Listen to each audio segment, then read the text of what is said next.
guys, kembali lagi di podcast Teka-teki bersama kata bersama Tere dan Beauty. Nah guys, kita kedatangan tamu nih. Kalian kepo kan nama dan asalnya dari mana aja? Kenalan yuk. Oke, sebelumnya kenalin, nama aku Tasya dan aku asalnya dari Jogja.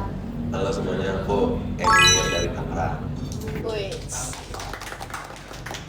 Ter, kayaknya tamu kita hari ini seru banget nih. Iya nih guys. Nah, kali ini kita bakal bahas tentang analisis lingkungan dan masyarakat. Kalau kalian kepo, ikutin kita terus ya.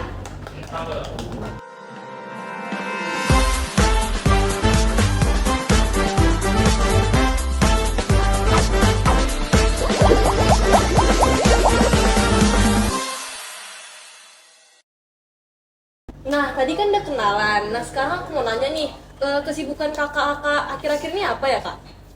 Oke, kalau dari aku sendiri sih kesibukannya akhir-akhir ini tuh lagi padat banget sama tugas-tugas kuliah. Terus juga kan ntar lagi tuh bakalan ujian akhir semester nih. Jadi kayak aku juga lagi fokus belajar dan alhamdulillahnya itu baru banget nih kelar tugas aku terkait tugas kependudukan, analisis lingkungan dan masyarakat di Kota Surabaya.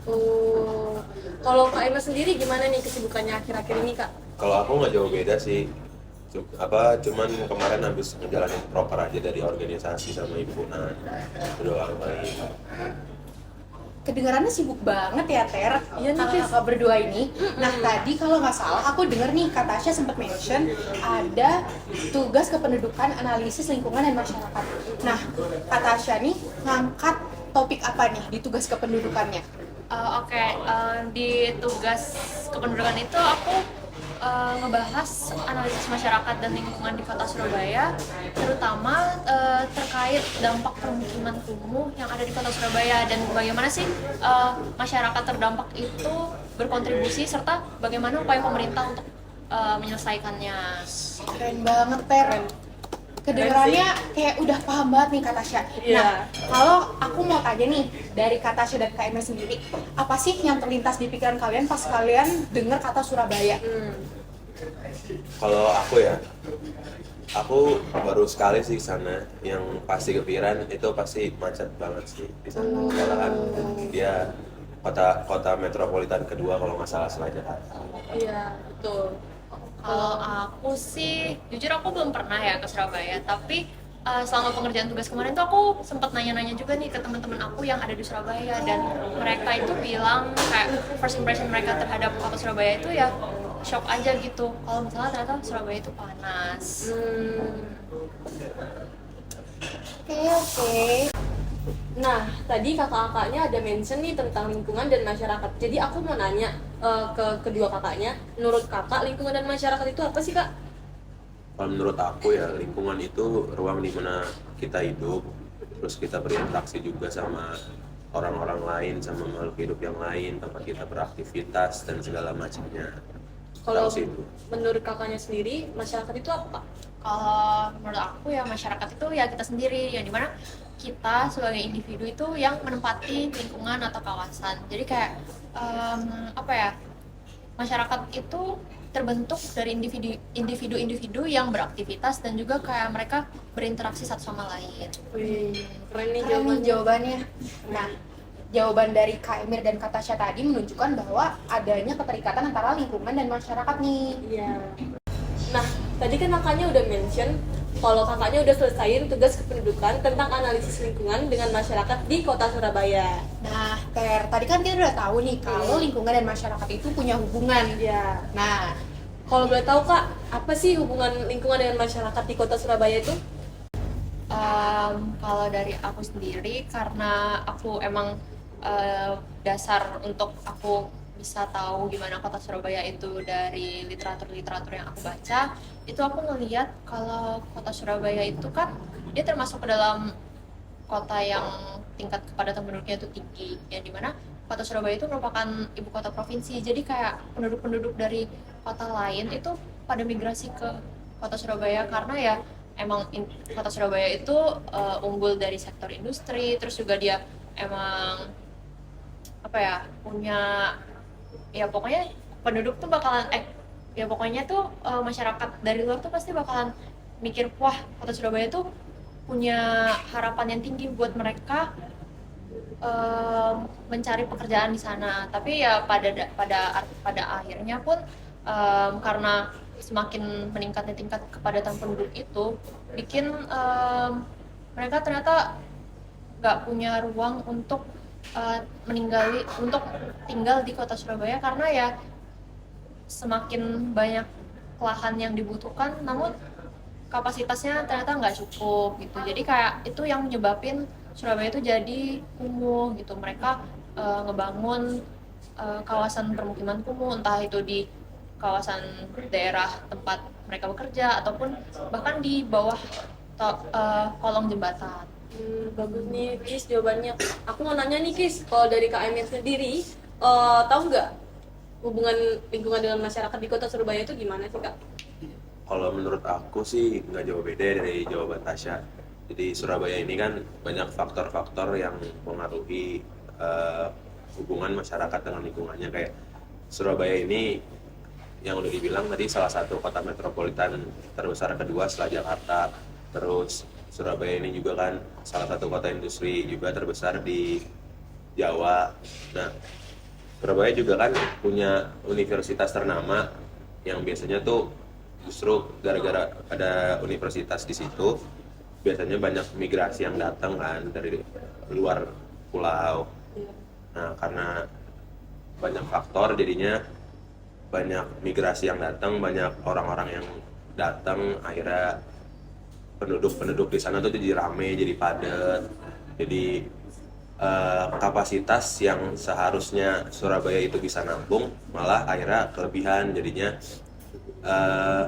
macet, jadi lingkungannya jadi nggak terawat, jadi kumuh, terus banyak aspek-aspek lain yang akhirnya terdampak gitu gara-gara kepadatan ini. Berarti keren banget Keren sih. banget jawabannya. Berarti kalau kita bisa tahu nih, di Surabaya itu antara lingkungan dan masyarakatnya, di sini masalahnya adalah tentang kependudukan Iya. sama kebutuhan lahan yang semakin tinggi. Padahal lahannya tuh semakin sempit karena kepadatan penduduknya itu makin bertambah. Ya, betul. Nah, aku mau nanya nih guys ke Kak Emir. Menurut Kak Emir, apa sih dampak terbesar dari kepadatan penduduk di kota Surabaya itu? Dampak terbesar dari kepadatan penduduk tuh akhirnya jadi pembangunan gak merata. Dari pembangunan gak merata itu akhirnya lingkungannya jadi kumuh. Nah, gara-gara lingkungan kumuh itu sanitasinya jadi menurun, jadi jelek. Nah, kalau sanitasinya udah jelek itu biasanya kan namanya kita manusia itu pasti butuh air kan. Air tuh bagian penting lah dalam hidup kita. Nah, kalau itu bisa jadi sarang penyakit lah kalau misalkan sanitasinya itu jelek. Jadi potensi rawan sakit itu jadi naik. Jadi kayak mulai dari DBD segala macem itu kan pasti dari situ, dari sanitasinya yang jelek gitu. Nah, nih Ter, karena tadi jawaban Kak Emir tentang sanitasi yang buruk. Nah, menurut Kak Aca sendiri, ada gak sih upaya dari pemerintah sampai saat ini untuk menangani si sanitasi ini sendiri? Oke. Kalau dari upaya pemerintah yang di kota Surabaya sendiri sih pasti mereka udah gencar ya untuk melakukan berbagai hal yang bisa memperbaiki kondisi tersebut. Kayak setahu aku itu mereka dari pihak pemerintah dan instansi terkait itu udah berupaya dengan kayak melakukan relokasi tempat tinggal kumuh itu. Jadi bukan hanya sekedar mereka menggusur, tapi mereka itu melakukan pembenahan masyarakat, kayak misalnya membangun rumah susun gitu kan, untuk mendapatkan kehidupan masyarakat yang lebih layak lagi. Terus juga mereka itu juga melakukan kegiatan-kegiatan yang seperti kayak gotong royong gitu kan, untuk memperbaiki kualitas lingkungannya. Terus juga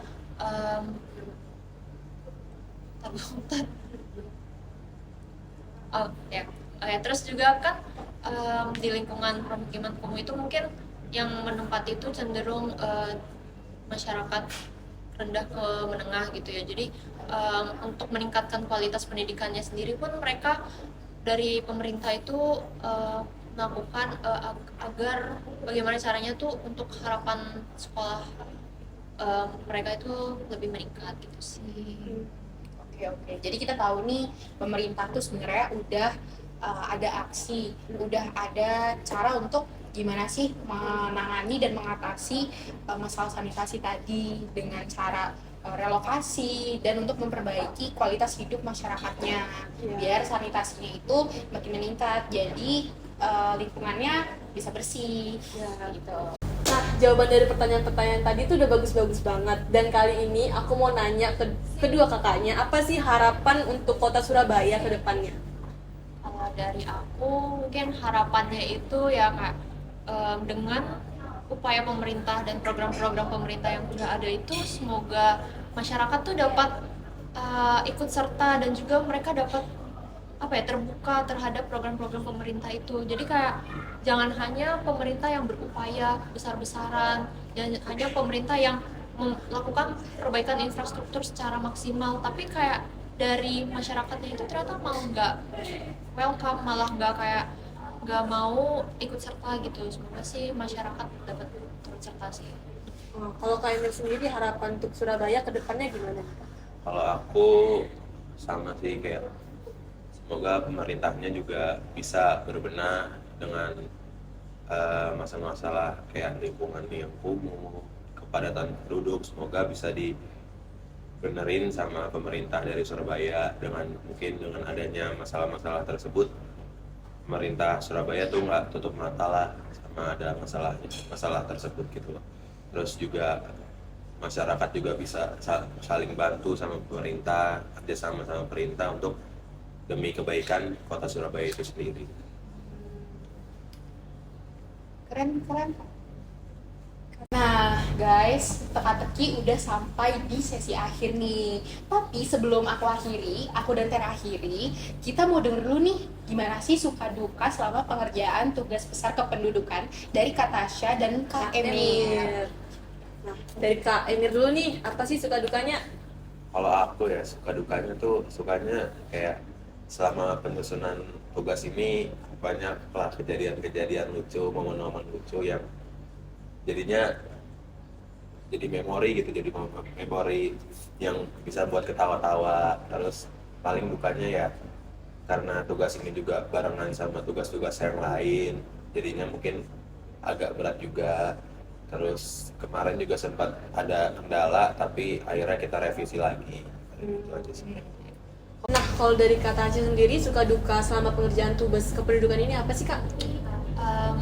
Kalau aku sih alhamdulillahnya sih kayak aku cukup enjoy dalam mengerjain tugas ini. Terus juga kayak alhamdulillah dapet teman-teman kelompok yang emang kayak wah kita semua ngerjainnya bareng-bareng, jadi kayak kita nggak kerasa berat, terus juga enjoy. Dan kebetulan ya wilayah studi kita yang cukup gampang untuk mencari literaturnya, jadi kayak membuat kita bisa sih.